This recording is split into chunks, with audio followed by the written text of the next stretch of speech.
আসসালামু আলাইকুম ওরহমতুল্লাহি ওবরকাতু। প্রিয় ভাই ও বোন, আমরা আগের পূর্বে দেখেছি ইহুদি জাতির ইতিহাস পর্ব ১।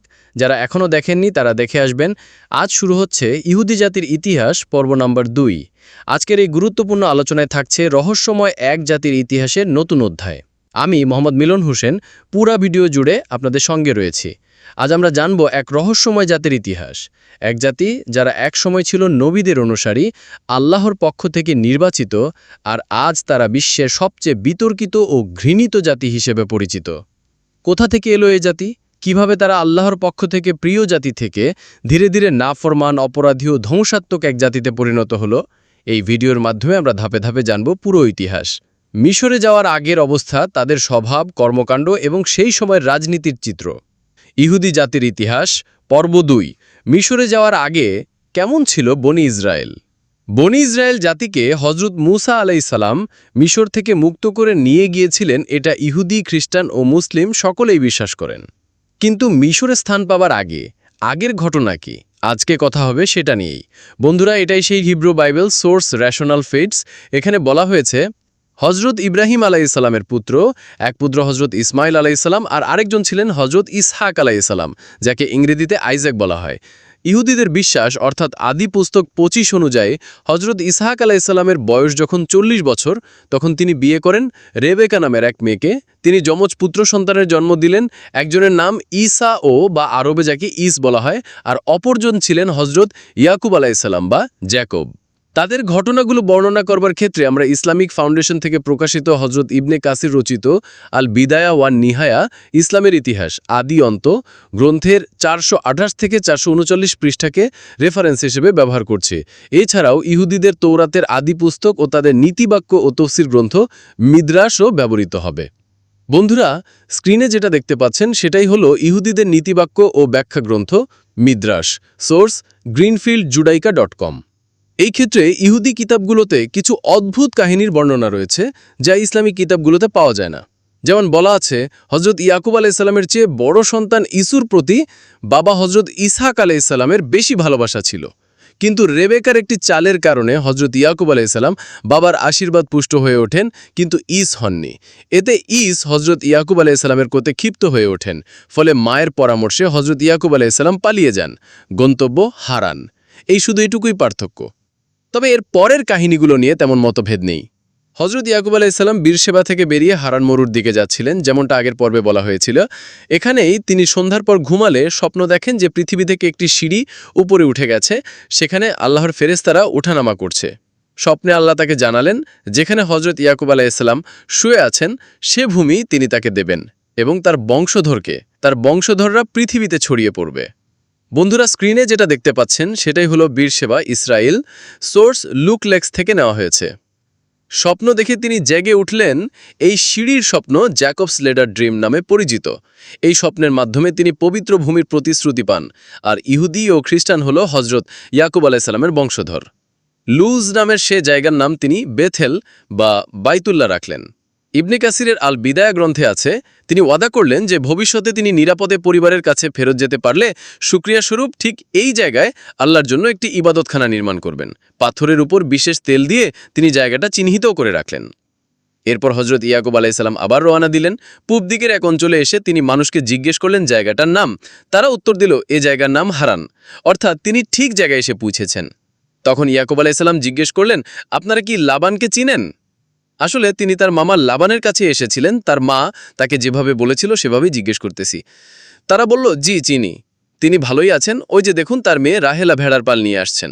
দেখা গেল রাহেলা না তার নাম, হিব্রুতে তার বাবার ভেড়াগুলো নিয়ে সেখানে আসছেন। তাকে আসতে দেখে ইয়াকুব আলাইসাল্লাম দৌড়ে লাবান এসে বরণ করলেন হজরত ইয়াকুব আলাইসাল্লামকে। তাকে জড়িয়ে ধরে নিয়ে গেলেন বাড়িতে। মাসখানেক সেখানেই কাটালেন হজরত ইয়াকুব আলাইসাল্লাম। স্ক্রিনে যেটা দেখতে পাচ্ছেন এটাই হলো হারান অঞ্চল। Source bbplace.com। তখন লাবান বললেন, তুমি আমার আত্মীয় দেখে কি বিনা বেতনে খেটে যাবে? বলো তোমাকে কি দিতে পারি? উত্তরে ইয়াকুব আলাইসাল্লাম জানালেন, আমি আপনার ছোট মেয়ে রাহেলার জন্য 7 বছর আপনার কাজ করব। অর্থাৎ তিনি রাহেলাকে বিয়ে করতে চান। উল্লেখ্য, রাহেলার বড় বোন ছিলেন লিয়া, হিব্রুতেও লেয়া, ইংরেজিতে লিয়া। 7 বছর ইয়াকুব আলাইসাল্লাম কাজ করবার পর তার মামা লাবান একটি ভোজের আয়োজন করেন এবং ভোজ শেষে মেয়েকে নিয়ে আসলেন ইয়াকুব আলাইসাল্লামের কাছে। কিন্তু কি আশ্চর্য, মেয়েটি রাহেলা ছিল না, ছিল লিয়া। ইয়াকুব আলাইসাল্লাম অবাক হয়ে বললেন, আপনি আমার সাথে এটা কেমন ব্যবহার করলেন? ঠকালেন আমাকে। লাবান জানালেন, আমাদের দেশের নিয়ম অনুযায়ী বড় মেয়ের আগে ছোট মেয়ের বিয়ে দেওয়া যায় না।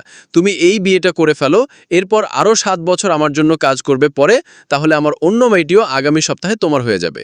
ইয়াকুব আলাইসাল্লাম মেনে নিলেন কথাটা। সেই সপ্তাহ শেষে রাহেলাও তার স্ত্রী হলেন। তিনি আরও 7 বছর কাজ করলেন মামা লাবানের অধীনে। ইব্রাহিমী শরীয়ত অনুযায়ী 2 বোনকে বিয়ে করাতে সমস্যা ছিল না। লিয়া সহজেই গর্ভবতী হলেও রাহেলা বহুদিন পর্যন্ত ছিলেন নিঃসন্তান।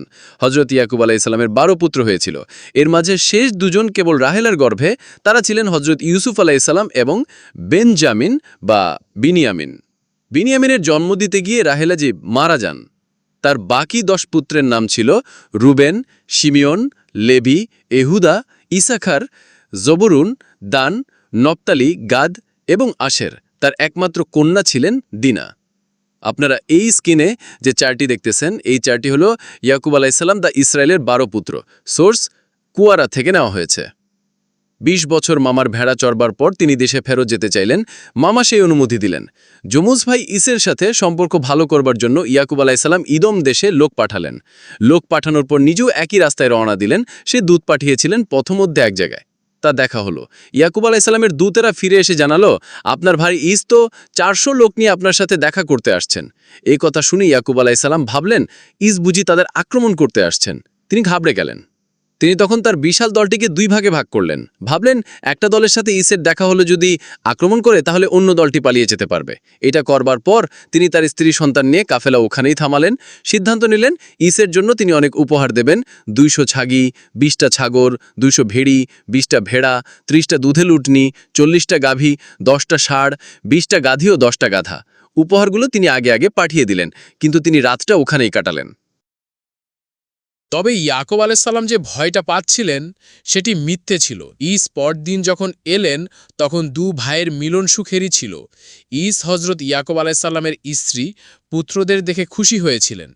ইয়াকুব আলাইসাল্লাম এর শত অনুরোধে ঈস উপহারগুলো গ্রহণ করেন।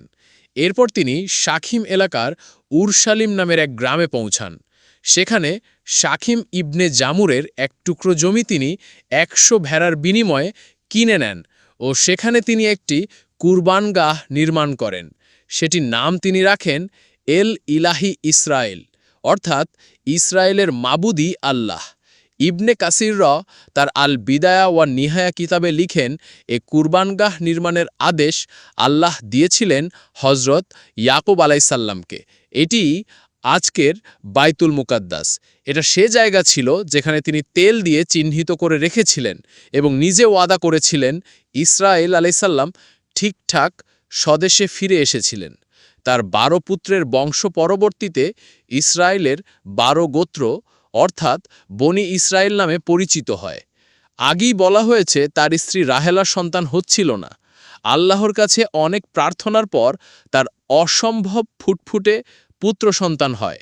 তার নাম রাখা হয় ইউসুফ। এই সুপুরুষ হজরত ইউসুফ আলাইসাল্লাম শেষ পর্যন্ত অধিষ্ঠিত হন মিশরে, মিশর রাজের এক উজিল হিসাবে। সে এক অসাধারণ কাহিনী, কিন্তু সে কাহিনীর পাশেও আরেকটি ব্যাপার আমরা খেয়াল করব পরবর্তী পর্বে। আর সেটি হচ্ছে, যেহেতু হজরত ইউসুফ আলাইসাল্লাম ধর্মীয় ইতিহাস অনুযায়ী প্রাচীন মিশরের প্রশাসনিক পদ পেয়েছিলেন, তাহলে কি প্রাচীন মিশরের হায়ারোগ্লিফিক হোক আর প্যাপিরাসের লিখনই হোক, যে কোনো জায়গায় কি আমরা তাকে খুঁজে পাব না মিশরের ইতিহাসের পাতায়?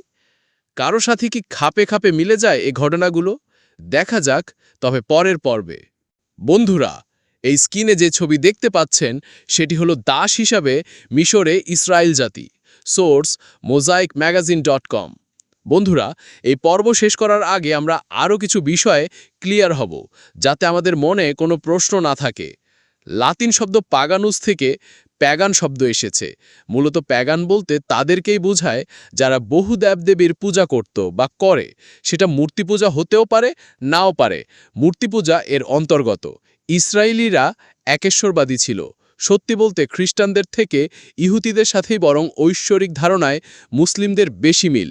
ইসরায়েলিরা মরুভূমিতে যাযাবর সময় কাটানোর সময় অনেক সময় নানা প্যাগান সম্প্রদায়ের সংস্পর্শে এসেছে, পূজাও করেছে পথভ্রষ্ট হয়ে। এই সিরিজে আমরা সবগুলো ঘটনাই ইনশাআল্লাহ তুলে ধরব।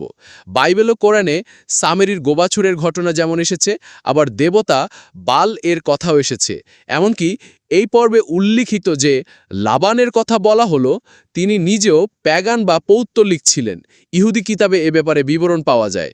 10 আদেশ অবতরণের সময় এই শির্ক বা ঈশ্বরের সাথে অংশীদার করাকে হারাম করা হয়েছিল। আসলে ইয়াকুব আলাইসাল্লাম এসেছিলেন, হ্যাঁ, হজরত ইসমাইল আলাইসাল্লাম এবং হাজরাকে নিয়ে আসেন। উত্তরের খাতিরে আমরা কানান বলতে হজরত ইব্রাহিম আলাইসাল্লামের সমাধি যেখানে, সেই হেব্রনকে ধরে নেই। তবে আমরা দেখতে পাই যে হেব্রন থেকে মক্কার দূরত্ব 1222 কিলোমিটার। অনেক দূর বটে, কিন্তু পার হওয়া যাবে না এমন নয়। আগেকার দিনেই এই দূরত্ব উটের পিঠে হরহামেশাই পার হওয়া হতো। ব্যবসার খাতিরে অনেক জায়গাতেই যাওয়া হতো। তাহলে হজরত ইব্রাহিম আলাইসাল্লামের সময়েও একই জিনিস করা সম্ভবপর ছিল। ইহুদি তাফসির গ্রন্থ মিদ্রাস ঘেটে আমরা পাই, হাজেরা ছিলেন হজরত ইব্রাহিম আলাইসাল্লামের দ্বিতীয় স্ত্রী। তিনি মিশরের রাজকুমারী ছিলেন, অর্থাৎ মিশর রাজের কন্যা। ইহুদিদের মিদ্রাস জানায় যে হজরত ইব্রাহিম আলাইসাল্লামের স্ত্রী সারার প্রতি মিশর রাজ লোলুপ দৃষ্টি দেন এবং কেড়ে নেন হজরত ইব্রাহিম আলাইসাল্লাম থেকে। কিন্তু সারার প্রার্থনা পরবর্তী মুজেজা বা অলৌকিক কাণ্ডের ফলাফলস্বরূপ যখন সারা মুক্তি পেয়ে যান, সেটি হাজেরা জানতে পারেন। পরে হাজেরা মন্তব্য করেন, রাজকুমারী থাকার চাইতে সারার আবাসে দাসী হয়ে থাকাও শ্রেয়। কিন্তু যখন সারা গর্ভবতী হচ্ছিলেন না, তখন তিনি হজরত ইব্রাহিম আলাইসাল্লামকে অনুরোধ করেন যেন তিনি হাজেরাকে বিয়ে করেন, এতে অন্তত সন্তান হতে পারে। হয়েছিল বটে। হজরত ইসমাইল আলাইসাল্লাম জন্ম নেন হাজেরার গর্ভে। তাই অপ্রধান স্ত্রী বলার অবকাশ এখানে থাকে না। তবে হ্যাঁ, ইহুদিরা বলে হাজেরা যেহেতু আগে দাসী ছিল, তাই বুঝি তার মর্যাদা কম। কিন্তু স্ত্রী হয়ে যাওয়াতে সে প্রশ্ন আর থাকছে না, উত্তরাধিকারও একই রকম। এছাড়া অন্য বর্ণনায় আছে যে হাজেরা ছিলেন সালিহ আলাইসাল্লামের বংশধর এবং মাগরেবের রাজার কন্যা। ফারাও জুলার্স তাকে পরাজিত করবার পর হাজেরা মিশরের রাজপ্রাসাদে দাসী হয়ে পড়েন। তবে তার রাজকীয় রক্ত থাকায় তাকে দাসীদের প্রদান করা হয়। ফারাও যখন ইব্রাহিমের ধর্ম সত্য বলে মেনে নেন, তখন তিনি হাজেরাকে উপহার হিসেবে দেন সারাকে। সারা হাজেরার মালিকানা ইব্রাহিম আলাইসাল্লামকে দিয়ে দেন। এছাড়া এমন বর্ণনাও আছে যে হাজেরার পিতাই তাকে ইব্রাহিমের সাথে বিয়ে দেন। সব কিছু এক পর্বে বলা সম্ভব নয় বিধায় ধীরে ধীরে দেওয়া হবে। তবে পাঠকদেরকে প্রশ্ন করবার বা কমেন্ট করার জন্য অনুরোধ করা যাচ্ছে। আরও মজার ঘটনা নিয়ে আসা হবে তৃতীয় পর্বে। আমরা 3 নম্বর পর্বে দেখব হজরত ইউসুফ আলাইসাল্লাম দাসবালক থেকে মিশরের উজির। বন্ধুরা, ইহুদি জাতির ইতিহাস শুধু ইতিহাস নয়, এটি একটি শিক্ষা। একটি জাত কিভাবে আল্লাহর নির্বাচিত থেকে অভিশপ্ত জাতিতে পরিণত হতে পারে, তা আমাদের জানার ও বোঝার জন্য এক বড় উদাহরণ। পরবর্তী পর্বে আমরা জানব যে তারা কিভাবে বিশ্ব মিডিয়া, অর্থনীতি এবং রাজনীতিকে নিজেদের নিয়ন্ত্রণে নিয়েছে।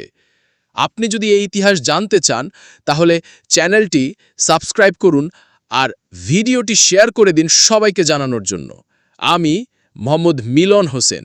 দেখা হবে পরের পর্বে ইনশাআল্লাহ। সেই প্রত্যাশায় বিদায় নিচ্ছি। আল্লাহ হাফেজ।